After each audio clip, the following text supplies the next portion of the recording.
Alright guys, let's talk about Chisora versus Wilder here from the O2 in London this Saturday, April 4th, 2026. And I already talked about this fight previously on the channel in my preview video where I also previewed Fury versus Makhmudov, which is going to happen next weekend. 50th career fight for both of these fighters. Wilder 44-4-1 with 43 knockouts, still an incredible knockout ratio depending on what you, no matter what you think of his resume.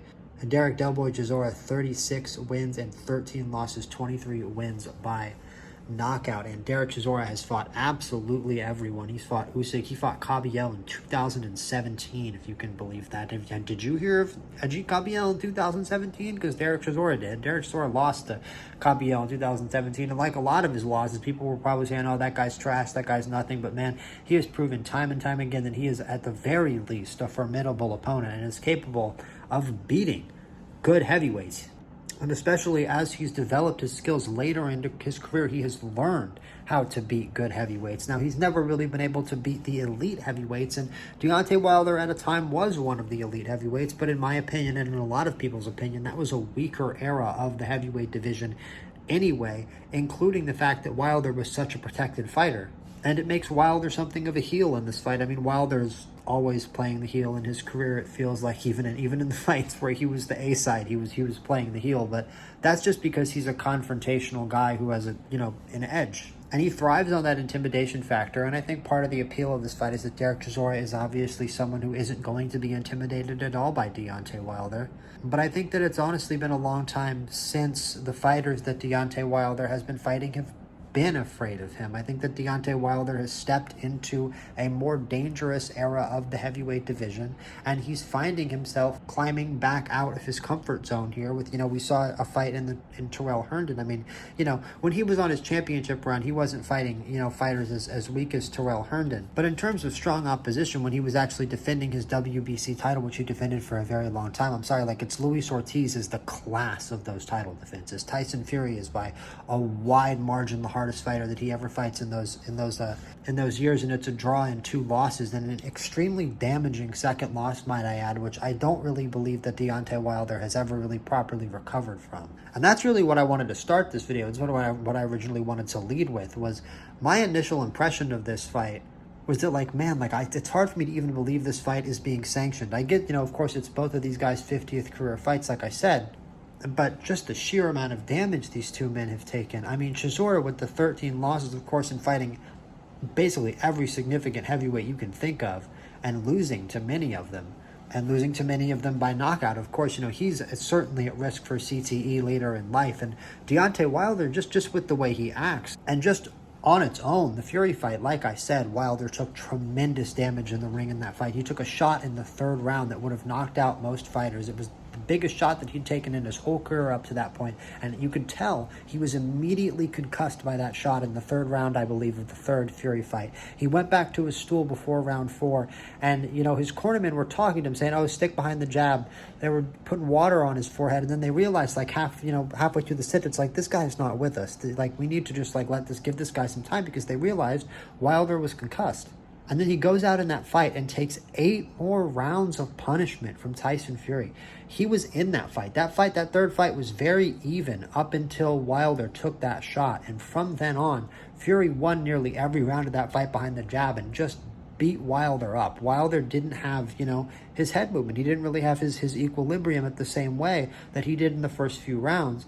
And Fury was able to work him to a finish and eventually knock him unconscious, which, by the way, you're knocking out an already concussed person who, by the way, you jab him for 24 minutes and then knock him out after giving him a concussion, right?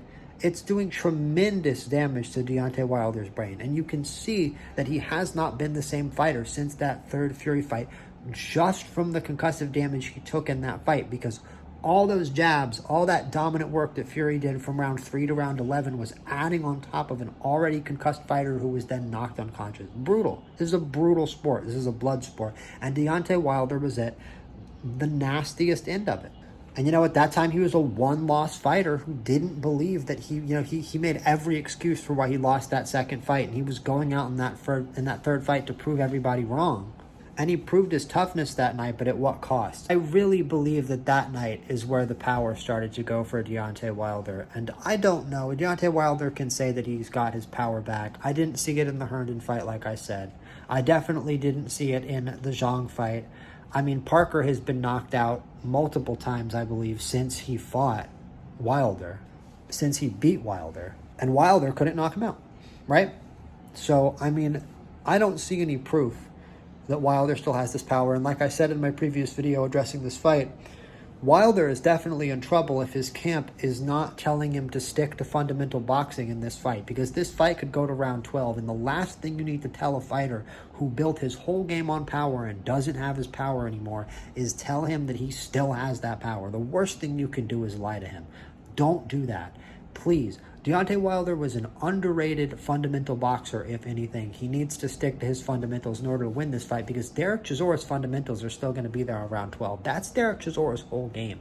Like I said, Derek Chisora, over the course of his career, over the course of many losses, has learned how to win a high-level heavyweight fight, and I question if Deontay Wilder is still a high-level heavyweight. I very much question that, and I know that Derek Chisora can still beat certain high-level heavyweights, especially ones who don't have good gas tanks, and especially ones who are defensively lacking. And I'm sorry, but that does describe and has described Deontay Wilder at various points throughout his career.